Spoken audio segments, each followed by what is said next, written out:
Шоу Еўрарадыё, студыі для вас працуе Зміцер Лукашук. Гэта сумесны стрым Еўрарадыё і Е-прамовы. За два няпоўныя месяцы Святлана Тихановская мела шмат сустрэч з афіцыйнымі прадстаўнікамі як Еўросаюза, так і ЗША. І падчас кожнай сустрэчы яна чула не толькі словы падтрымкі, але і канкрэтныя прапановы па дапамозе ў дэмакратызацыі Беларусі. Так, да прыкладу, прэзідэнт Францыі Эмануэль Макрон паабяцаў паспрыяць дыялогу паміж беларускай уладай і грамадзянскай супольнасцю. Якую моц маюць абяцанні, што даюць Святлане Тихановскай замежныя палітыкі і чыноўнікі?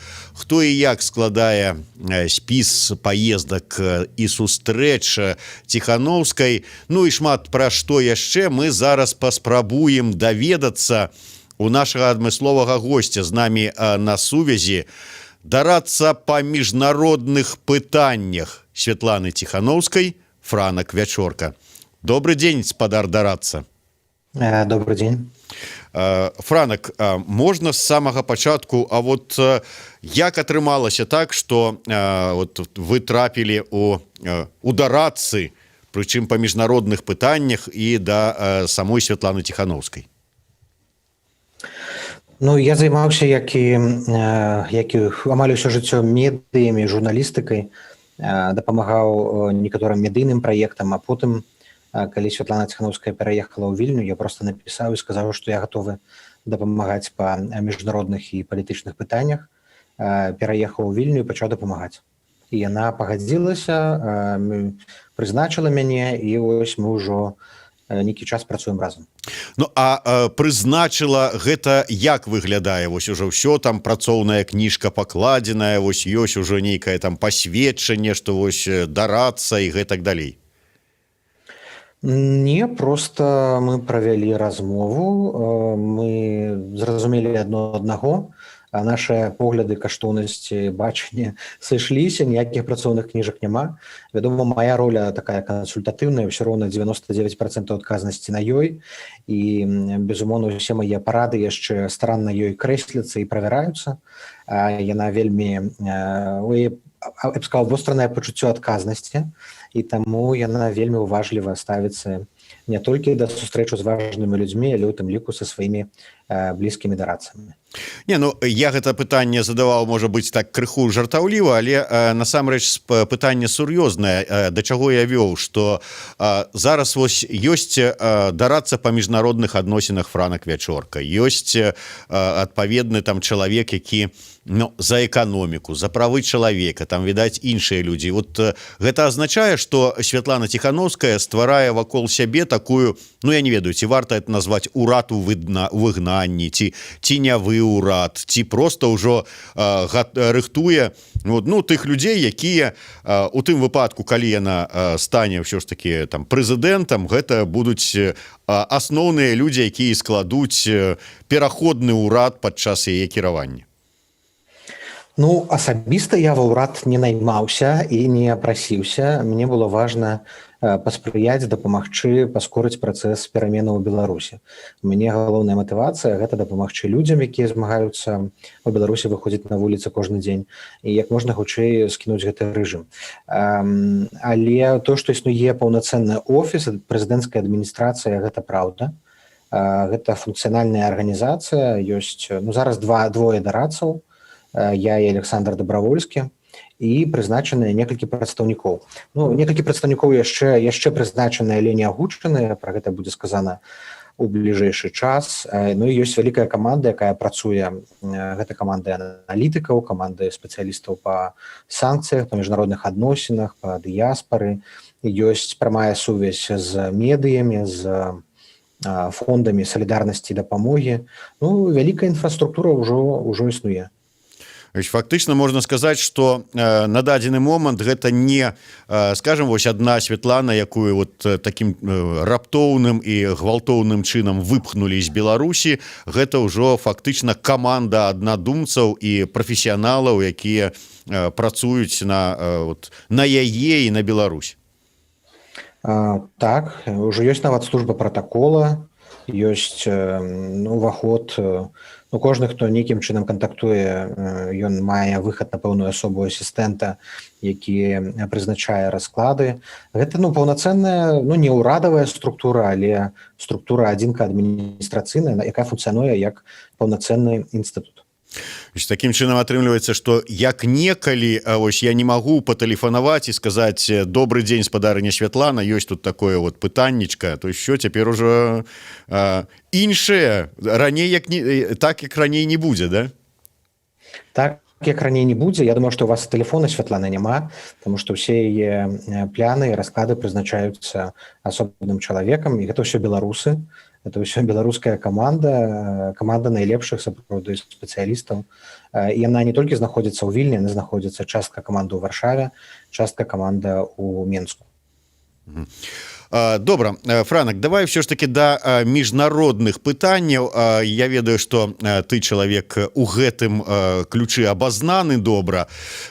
І давайте, можа быць, пра тое, вот хто плануе вось гэтыя замежныя сустрэчы, замежныя паездкі. Гэта вот неяк так все раптоўна прыйшла прапанова, паехалі, нешта там патэлефанавалі, дамовіліся, сустрэліся сам якім-нибудь з прэзідэнтам суседняй краіны, ці як это адбываецца? Вельмі по-рознаму. Вельмі шмат прапановаў аб сустрэчах паступае з канцылярыяў асобных палітыкаў, а некаторыя сустрэчы плануюцца. І, як правіла, спачатку ты камунікуеш, як адказная асоба там па міжнародных кантактах, я, напрыклад, камунікую з прадстаўніком адміністрацыі, альбо там з дарадцам дарацы якога-небудзь прэзідэнта Макрона. І спачатку адбываецца ўсё на ніжэйшым узроўні, мы прамацваем пазіцыі, прамацваем глебу, потым атрымліваем сігналы, калі нашыя меседжы сходзяцца і нашы інтарэсы сходзяцца, то мы ўжо гаворым пра канкрэтныя нейкія рэчы. Гэта дыпламатыя, это дыпламатычны бок. Але у нас жа не толькі дыпламатычная работа вядзецца, ёсць некая міжнародная праца. А міжнародная праца – таксама камунікацыя. І ў камунікацыі вельмі важна правільныя меседжы артыкуляваць у розныя краіны. Таму што адна рэч, калі мы гаворым і даем інтэрв'ю брытанскім медыа, зусім іншая, калі мы размаўляем з французскімі, польскімі, нямецкімі ці літоўскімі. Таму у задачу міжнароднай службы ўваходзіць планаванне меседжаў, пабудова палітыкі ў дачыненні да краіны, і гэтыя палітычныя падыходы, яны адрозніваюцца ад рэгіёна і ад кожнай краіны. Франак, я вымушаны змяніць крыху, часова, відаць, на нашу тэму размовы. Хачу зачытаць маланкавую навіну, якая толькі што прыйшла, і тычыцца яна наўпрост і мяне, і тваіх калег па іншых СМІ. Так вось, магчыма, гэта мой апошні эфір на не ведаю які час. Так вось, з вечара 2 кастрычніка МЗС Беларусі спыняе дзеянне акрэдытацый усіх замежных журналістаў. У звязку з прыняццём новага палажэння іх чакае пераакрэдытацыя. Вось такім чынам атрымліваецца, што з заўтрашняга дня акрэдытацыі ў мяне не будзе, і я не змагу выходзіць да вас у эфіры, шаноўныя слухачы. Пракаментуй, калі ласка. Это жахліва. Я таксама толькі зараз атрымаў паведамленне, вядома. Яны не толькі скарачаюць СМІ, яны, в прынцыпе, стараюцца прыбраць усіх, хто актыўна дзейнічае, удзельнічае і ўплывае на палітычныя працэсы. Медыі – гэта самы моцны цяпер інструмент і самая магутная зброя супраць Лукашэнкі.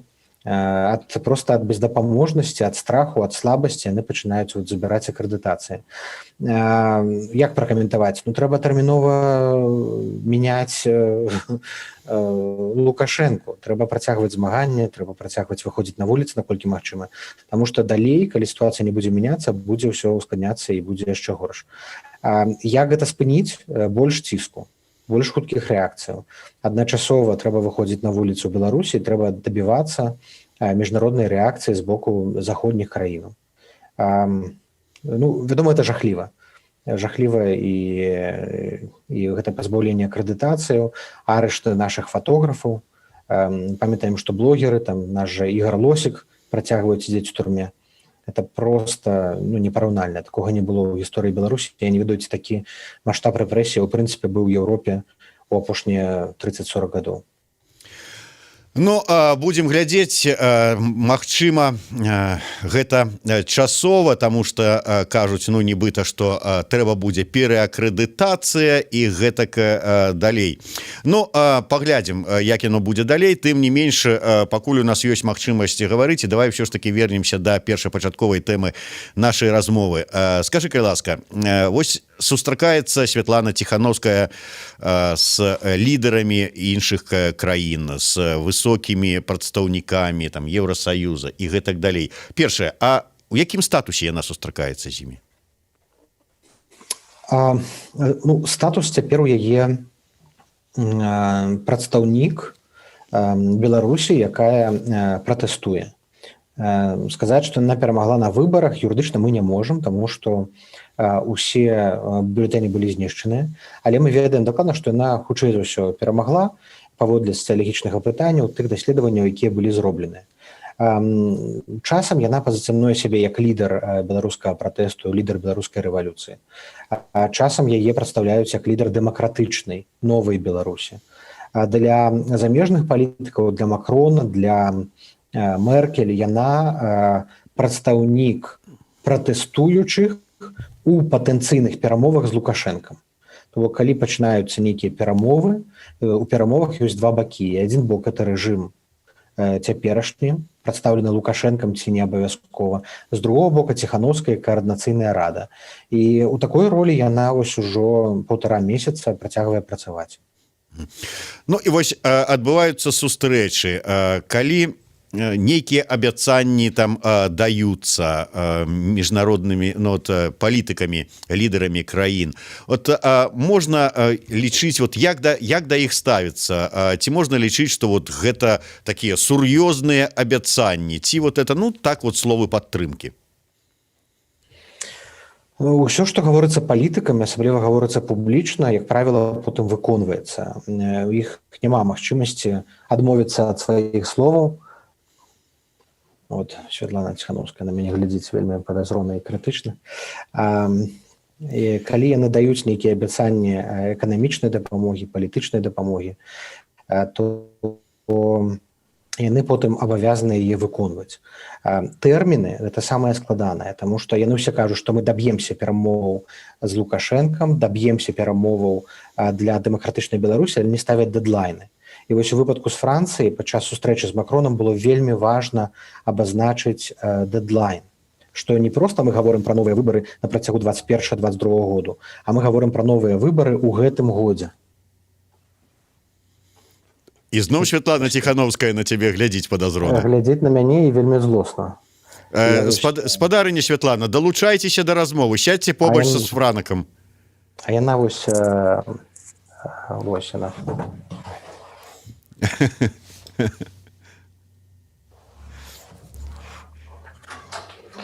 Гэта інтэрв'ю. Так.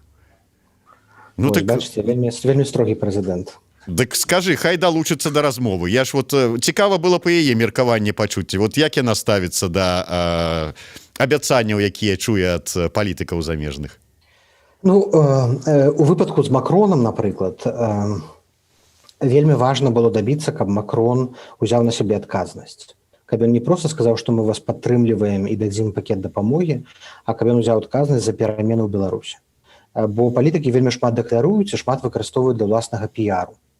А для нас вельмі важна пераканацца, што яны не толькі атрымліваюць піяр, але яны дзеляць адказнасць за гэтыя перамены. І калі Макрон абяцае, што ён дапаможа вырашыць беларускі крызіс, то мы ведаем дакладна, што ён пазвоніць Пуціну, што ён пагаворыць за БСЕ, што ён патраціць свой час, што ён сустрэнецца з каардынацыйнай радай. Вось гэта нашы чаканні ад яго. Калі мы сустракаемся з Меркель, мы кажам, што наша задача – гэта правесці новыя выбары як можна хутчэй, таму што пытанне жыцця ў людзей, пытанне свабоды людзей. І нам вельмі важна, каб таксама спадарня Меркель і Нямецчына ўзялі адказнасць у вырашэнні беларускага крызісу. Калі мы кажам, што трэба далучаць Расію, гэта не таму, што мы ў захапленні ад Крамля і Пуціна, а таму, што мы разумеем, што, па-першае, вялікія дзяржавы, яны не будуць умешвацца, так, калі не будзе Расіі, таму што тады яны ўступаюць у прамую канфрантацыю, ствараюць геапалітычную геапалітычную калізію. І таму гэта дыпламатыя, так, яна патрабуе далучэння ўсіх бакоў, і яна патрабуе гэтых рэверансаў. Таму што гэтыя рэверансы, гэтыя дыпламатычныя абгорткі, яны неабходныя, каб усе бакі дакладна зразумелі інтарэсы адно аднаго і прыйшлі да нейкага збалансаванага рашэння, якое ўсіх задавальняе.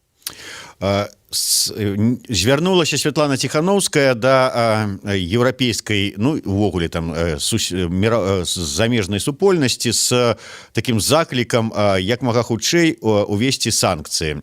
Учора гэта, здаецца, было. Сёння мы даведаліся пра тое, што санкцыі, візавыя санкцыі супраць там 40 асоб былі уведзеныя. І тут два пытанні: ці адпаведныя вот гэтыя санкцыі таму, што чакала і да чаго заклікала Святлана Ціханаўская, гэта першае. А па-другое, адразу, ну давай вот спачатку першае, а па-другое, ну можа быць адразу сходу, чтоб уже доўга не цягнуць, не паўтарацца. Ўсё ж такі санкцыі, гледзячы на вопыт іх 20гадовага ці нават болей, як дзейнічалі там розныя санкцыі адносна Беларусі, ну все кажуць, што выніку асаблівага яны не мелі. Вот зараз разлічваць на нейкі вынік даводзіцца, не даводзіцца, асабліва калі вот санкцыі такія, як мы маем, калі у санкцыйны спіс нават Лукашэнку не ўнеслі. Ну, у санкцый ёсць некалькі вымярэнняў, так, ёсць санкцыі выключна сімвалічныя. Это, напрыклад, візавыя санкцыі. Мы ведаем, што гэтыя міліцыянты, караевы, амапаўцы, у прынцыпе, нікуды асабліва не выязджаюць. Таму то, што там яны не змогуць выязджаць у Польшчу, Нямецчыну, Великабрытанію, ну, Великабрытанія, яны не трапілі туды, ім гэта не робіць пагоды. Але ёсць візавыя санкцыі, на якія накладваецца другі пласт. Гэта палітычныя, эканамічныя санкцыі. То бок яны, іхнія сем'і адразу трапляюць у чорныя спісы, яны не могуць ні банкаўскі рахунак адкрыць, яны не могуць ні бізнес зрабіць, ні грошы захаваць. Як правіла, вельмі шмат краінаў, якія не ўваходзяць у еўрапейскі звяз, але яны гэтыя санкцыі, прынятыя Еўразвязам, капіююць і таксама бяруць тыя самыя спісы, яны абменьваюцца гэтымі дадзенымі. У Амерыцы, калі твая кампанія трапляе ў санкцыйны спіс, нават калі гэта самае мінімальнае абмежаванне, для цябе гэта ўсё, канец. З табой ўжо ніхто не будзе працаваць, тому што амерыканскія санкцыйныя спісы, гэта ўсё ідзе праз Міністэрства казначейства, ці як правильно назваць, то гэтыя кампаніі просто губляюць любы выхад на амерыканскі рынок, і ўсе амерыканскія кампаніі ніколі з табой не будуць супрацоўнічаць. Таму з маленькіх санкцыяў пачынаюцца вялікія наступствы. І, магчыма, для маленькіх людзей, якія не маюць там мільёнаў даляраў у швейцарскіх банках, это не так адчувальна. Але сама пагроза санкцыяў, яна выконвае стрымліваючую ролю. Вось гэтая стрымліваючая роля і вось гэтая магчымасць хутка даваць імёны, яна павінна спыняць разгортванне ці эскаляцыю рэпрэсіяў. У чыноўніка, якому прапануюць, напрыклад, пазіцыю Караева ці там начальніка КГБ, у яго павінна дакладна быць разуменне, што калі ён пагаджаецца на супрацу з Лукашэнкам, то ён трапляе адразу ў чорныя спісы, і потым ён не зробіць сабе кар'еру ў будучай Беларусі. Мы павінны іх ставіць перад жорсткім выбарам. Альбо вы па баку зла, альбо вы на баку новай дэмакратычнай Беларусі. І гэтыя санкцыі – гэта адзін са спосабаў ставіць іх перад жорсткім выбарам. Калі іх не ставіць, яны ніколі не будуць пераходзіць. Ну, тым не менш, вось, да прыкладу, Андрусь Дубіна піша, калі б забаранілі ўезд усім без выключэння міліцыянтам, тады быў бы нейкі эфект. А так, канкрэтна гэтыя санкцыі нічога не дадуць. Ну, я б дадаў, што былі такія прапановы, каб уключыць у спіс санкцыйны таксама ўсіх сябраў выбарчых камісій, ну і гэтак далей тым, хто адзначыўся, так бы мовіць. Ну, вот, ўсё ж такі, Чаму вот гэтага не здарылася, чаму такі кароткі шорт-ліст? Гэта першы спіс. Спісы будуць шырэйшыя. Пасля гэтых спісаў будуць дапоўненыя расійскімі прапагандыстамі. Там Прыдыбайла і Сіманьян таксама павінны быць у санкцыйных спісах. павінны быць все так званыя кашалькі Лукашэнкі і бізнесы, якія адкрыта падтрымліваюць рэжым, тыя кампаніі, якія супрацоўнічаюць і пастаўляюць тавары. Не толькі беларускія, это могуць быць расійскія там кампаніі, якія пастаўляюць там зброю для амапаўцаў тых самых. Спісы павінны быць пашыраныя. Ёсць заканадаўства, так званы Global Magnitsky Act.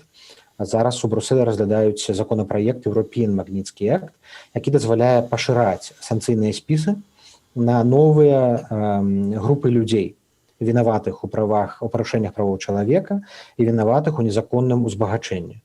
Дадаваць туды прозвішча новае вельмі проста. Просто нам трэба, каб працэдура была запушчаная, і тады магчымасць дадавання новых людзей у спісы будзе вельмі хуткая. Галоўнае, што першы спіс быў прыняты, а абнаўленне гэтага спісу будзе прасцейшым.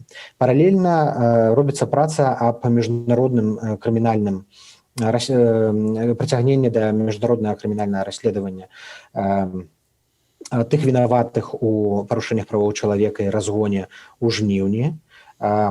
Зараз збірае маскоўскі механізм ОБСЕ, збірае доказы гвалту там пабітых, невінаватых і згвалчаных людзей на Акрэсціна. Потым гэтыя сабраныя дадзеныя павінны быць перададзеныя ў Раду бяспекі ААН, а Рада бяспекі ААН можа запусціць, напрыклад, працэдуру міжнароднага трыбунала над гэтымі людзьмі, якія ажыццяўляюць злачынствы ў сферы правоў чалавека. То бок механізмаў вельмі шмат. Памятаем, што санкцыі гэта толькі пачатак, гэта толькі маленечкі крок, зроблены па ўзнаўленні справядлівасці.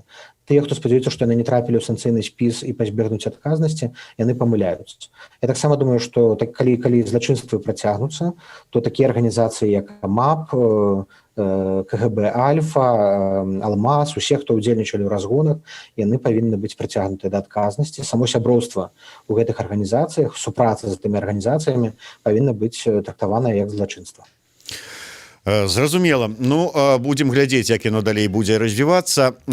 Вернемся ізноўку яшчэ раз да міжнароднай такой дзейнасці, я не ведаю, каманды, пакуль раз вам не падабаецца слова «урад» Святланы Ціхановскай, то каманды Святланы Ціхановскай. Набліжаецца сустрэча з Ангелай Меркель, канцлеркай Германіі.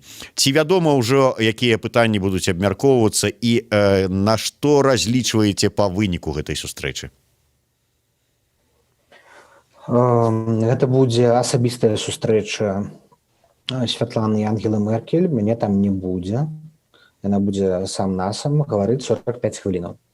Пра што гаварыць, я не ведаю. Звычайна на сустрэчах такога ўзроўня запрашаючы бок вырашае фармат і вырашае, якая тэма.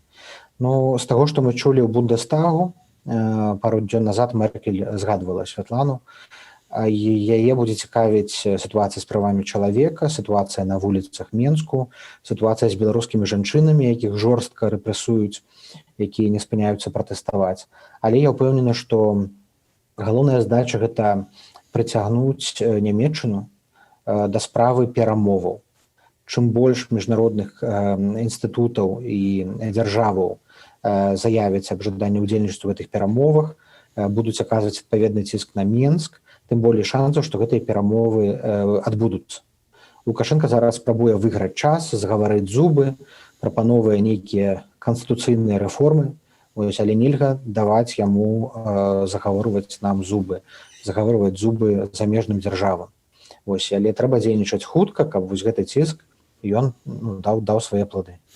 Але ці дасць ён свае плады? Я думаю, што вы, Франак, чыталі сёння ранішні пост у тэлеграме Артёма Шрайбмана, які вельмі скептычна выказаўся наконт патэнцыялу магчымасцяў з заходніх краінаў уплываць на Лукашэнку асабіста і на сітуацыю Беларусі.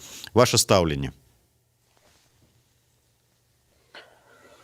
Я таксама скептычна стаўлюся, што ўсё вырашаецца ўсё роўна на вуліцах Менску, ўсё вырашаецца ў Беларусі. Можна колькі заўгодна быць актыўнымі ў міжнароднай палітыцы, але калі не будзе вуліцы, калі мы не будзем дапамагаць нашым палітвязням, калі не будзем выходзіць разам з нашымі жанчынамі па суботах, то ўся гэта міжнародная дзейнасць, санкцыі не будуць мець сэнсу. Гэта ўсё толькі дапамагае, але яно не замяняе. Барацьба адбываецца ў Менску, у горадні, Віцебску, Гомлі. наша задача ўсімі спосабамі падтрымаць гэтую барацьбу, натхніць людзей, даць ім шансы. Тое, што Святлана ездзіць па розных краінах, гэта дапамога тым, хто ў Беларусі у першую чаргу. Калі вуліца будзе працягваць дзейнічаць, калі эканамічны пратэст будзе развівацца, калі людзі будуць дзейнічаць зладжана, падтрымліваць адно аднаго, выяўляць злачынцаў, тады вось гэты разлом у сістэме адбудзецца нашмат хутчэй. Вот цяпер вертыкаль лукашэнкаўская як збудаваная? Гэта вот такі слуп. Гэты слуп такі, як след пакоцаны пасля падзеяў жніўня-верасня. Ён такі падбіты, там сышоў латушка, там нехта сышоў з міліцыянтаў. Але Лукашенко пастаянна робіць ставіць заплаткі, да?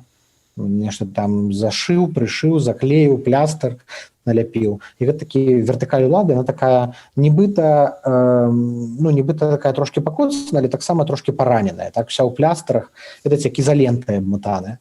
І тут пытанне і два варыянты, што ўнутры пад ізалентай ўсё роўна яна гніе, яна ўсё роўна развальваецца. А другі варыянт, просто трэба зрабіць іншы, другі удар па гэтай сістэме, каб гэтая ізалента не дапамагла. І толькі такім чынам магчыма перамагчы Лукашэнку цяпер. І зноў жа замежнае, гэта толькі дадатковы ціск. Асноўнае гэта ўсё, што мы ўсе разам робім у Беларусі. Я уже тут чытаў неяк у каментарах одну такую прапанову, каб Святлана Ціхановская, про тое, што яна павінна была правесці інаўгурацыю і ўжо, так сказать, прыняць на сябе абавязкі прэзідэнта. Я думаю, ты таксама чытаў, але я чытаў пра іншае, што вот яна, можа быць, трэба было, каб стварыла ўжо свой МЗС, які б выконваў вот функцыі сустрэчы, функцыі МЗСа. Вот пры сабе. Як ты ставішся да такой ідэі? Я веду, што Павел Латушка думаў пра гэту ідэю. Шмат дыпламатаў годных у камандзе Паўла, якія працавалі на дзяржаўнай структуры, на МЗС, на амбасады. Іх становіцца ўсё больш. У МЗС працягваюцца чысткі. Яны прыбіраюць усіх нелаяльных, выганяюць з працы. Гэта так яны рамантуюць сістэму, як я распавёў, так ізалентай заклеіваюць, прыбіраюць усіх, хто ненадзейны. І стварэнне нейкага паралельнага МЗС было б добрым рашэннем. Але ўсе гэтыя структуры за мяжой, урады ў выгнанні, гэта гульня на доўгую перспектыву. Гэта гульня на месяцы, можа быць, нават на гады. Пакуль што ёсць шанец перамагчы ў бліжэйшыя месяцы. Пакуль мы не павінны будаваць, на мой погляд, будаваць структуры на доўгую перспектыву, а трэба зараз будаваць тактычныя адзінкі, рабіць тактычныя крокі, каб перамагаць цяпер і прыспешваць гэтую перамогу. Для гэтага МЗС замежны не патрэбны. Патрэбна група людзей, якія хутка дзейнічаюць, хутка мысляць і якія аб'яднаныя нейкай адной цэльнай, але эластычнай стратэгіяй. Вот про стратэгію. Ты сказаў про тое, што ўсё вырашаецца зараз у Беларусі і на вуліцах Беларусі. Вот вуліца Беларусі і каманда Святланы Ціхановскай за мяжой. Як яны могуць неяк разам дзейнічаць? Яны ўжо разам дзейнічаюць. Усе неяк месаджы, паведамленні, пасылы скаардынаваныя. Мне здаецца, што вуліца прыслухоўваецца да Святланы. Адпаведна, ўсё, напрыклад, інаўгурацыя ў мінулую нядзелю, як рэакцыя на сакрэтную інаўгурацыю Лукашэнкі, гэта быў такі момант прызнання новай бальшыні, новага лідарства у беларускім палітычным полі. Святлана Ціхановская, адпаведна прызнаная беларускай вуліцай, едзе, сустракаецца з Макроном, сустракаецца з Меркелем, таму што вуліца яе інаўгуравала. Зараз Святлана казала ўвесь тыдзень пра палітвязняў, і галоўная тэма марша палітвязняў у нядзелю – гэта іх вызваленне. То бок ёсць поўнае паразуменне, поўны сінхрон. Ёсць сінхрон з каардынацыйнай радай, сінхрон з Паўлом Латушкам, сінхрон з замежнымі дзяржавамі. У нас з вамі ўпершыню з'явілася магчымасць пераламіць сітуацыю. Упершыню у нас ёсць аб'яднаныя дэмакратычныя сілы. Упершыню ёсць магутны інфармацыйны рэсурс. Ёсць тэлеграм-каналы, якія падтрымліваюць гэтыя перамены. Такога слабога Лукашэнкі і такога моцнага дэмакратычнага руху ніколі ў Беларусі не было. Гэта сапраўды наш нацыянальны шанец на дэмакратычныя перамены. Не один раз таксама ўзнікала такая тэма, што маўляў, вот Еўропа гэта добра, ну Расія там можа добра, можа не добра, але вот ну куды ж вот без яе, але вот калі далучыцца да вырашэння працэсаў ЗША, вось тады як кажуць і муры рухнуць. Што з ЗША? Ну так, унесены ў Кангрэс документ аб дэмакратыі ў Беларусі, але ці ёсць нейкія, я разумею, што зараз у ЗША выбары, у іх там свае бойкі ідуць, свае чубы ляцяць, але ці ёсць можа быць якія-небудзь планы, светланы на паездку ў ЗША, сустрэчу з ну я не ведаю зараз, канешне, з Трампам, не з Трампам, але можна як з кандыдатамі, з двумя самымі галоўнымі прэтэндэнтамі на вышэйшы пост у ЗША, там з Байденам, з Трампам сустрэцца. Ёсць запрашэнне, вядома, ёсць, але нам жа зараз самае важнае не ЗША. Нам самае важнае пасадзіць Лукашэнку за стол перамоваў. Трэба проста пазбягаць гэтага, як раней было, так? Хто нас запрашае, туды едзем. Трэба дзейнічаць прагматычна, як казаў Макрон падчас сустрэчы, вы павінны быць прагматычны. І наша зараз задача гэта пераканаць тых, хто павінен быць на нашым баку. І таму мы робім акцэнт на Францыі, Нямецчыне, Великабрытаніі і ўкраіне. Гэта прыярытэт. Амерыканцы заўжды будуць падтрымліваць дэмакратычную Беларусь. Амерыканцы заўжды будуць падтрымліваць грамадзянскую супольнасць, амерыканцы заўжды будуць на нашым баку. І ехаць, каб пераканаць тых, хто ўжо і так перакананы, не мае сэнсу. Зараз все кангрэсмены і сенат, і палата прадстаўнікоў, яны ўсе у сваіх штатах праводзяць выбарчыя кампаніі. У Вашынгтоне няма з кім сустракацца цяпер. Пампео ў вялікім туры па паўднёва-ўсходняй Азіі. І ён будзе ў Вашынгтоне толькі пару дзён да выбараў, да 3 лістапада. Ехаць, каб сустракацца з ім там на адзін дзень таксама не мае сэнсу. Сустракацца там з параю сенатараў мы можам праз Zoom. Уже былі сазвоны з сенатарам Дорбінам, з сенатарам Мёрфі, з кангрэсменам Шынку, Сміт, уже з дзясяткамі іх пагаварылі праз Zoom. Няма праблемы з Амерыкі. Ёсць праблемы з заходнееўрапейскімі дзяржавамі, ёсць праблемы з Расіяй, якая ўвогуле размаўляць не хоча. І не хапае кантактаў з Украінай, якая адмоўчваецца як у танку, як у бункеры, і не хоча нейкую пазіцыю займаць. Вось гэта нашы прыярытэты. Слухай, а чаму ж Украіна не хоча займаць нейкую пазіцыю, калі ўсё ж такі яны не прызналі легітымнасць Лукашэнкі? Міністр замежных спраў Дмітро Кулеба даволі рэзка выказваецца па сітуацыі ў Беларусі. Ну да, я не ведаю, што там у галаве у Зеленскага, але тым не менш, ўсё ж такі пазіцыя Украіны акрэсленая. І вот у мяне не далі, як у эфіры быў дэпутат Верховнай Рады Ганчаренко, ён таксама вельмі, ну так сказать, на баку дэмакратычнай Беларусі. У чым прычына? Якія праблемы? Яны это выказваюцца, але вось за выказваннямі павінны быць крокі. І акрамя Кулебы, які проста фантастычны палітык, дыпламат, выдатны міністр, у прынцыпе, з офіса прэзідэнта мы нічога не чулі. Ніякіх прапановаў аб сустрэчы не было. А гэта якраз было патрэбна зрабіць, трэба рабіць зараз. Калі Украіна сапраўды за дэмакратычную Беларусь, за надзейнага саюзніка, Украіна павінна сустрэцца са Святланай Ціханаўскай, павінна сустрэцца з каардынацыйнай радай. Пакуль што на гэтых сустрэч пазбягае. Офіс прэзідэнта не сустракаецца. Офіс прэзідэнта мае вельмі вялікае значэнне. Зноў жа, украінскі народ падтрымлівае актыўна. Верховная Рада праводзіла акцыю ў падтрымку Беларусі. З гэтым пытанняў няма. На Радзе гарадской у Киеве вісіць вялікі бел-чырвоны беласцяг. З гэтым пытанняў няма.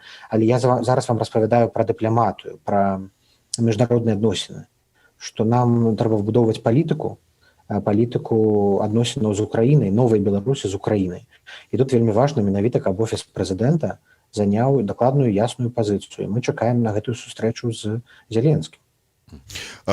Ты ўзгадаў Расію. Ад Расіі, ад Пуціна, які павіншаваў Лукашэнку з перамогай, так бы мовіць, на выбарах, які зараз выдае яму нейкія крэдыты, грошы і ўвогуле падтрымлівае. Якой падтрымкі вы чакаеце ад Расіі? Россия павінна перастаць падтрымліваць Лукашэнку, як мінімум. Павінна вывесці ўсе свае войскі і не ўводзіць іх ні для вывучэння, ні для якіх іншых мэтаў. Прыбраць іх сваіх прапагандыстаў, перастаць выдаваць яму крэдыты, перастаць высылаць губернатараў, каб сімуляваць актыўную бурную міжнародную дзейнасць. Калі адзіны варыянт это зрабіць Лукашэнку ізгоем. Ён такім ёсць, ён такім павінен быць, і хай ён такім застаецца і ў гісторыі, і ў еўрапейскай палітыцы. Пакуль Расія будзе падтрымліваць гэтага ізгоя, ствараць яму нейкую фіктыўную легітымнасць, будзе заўжды праблема ў нас з Расіяй. Кремль проста павінен гэта асэнсаваць, прыняць як факт, што ўсё, атрымліваць збанкрутаванага дыктатара невыгадна. І вось гэта тое, чого мы чакаем ад Расіі.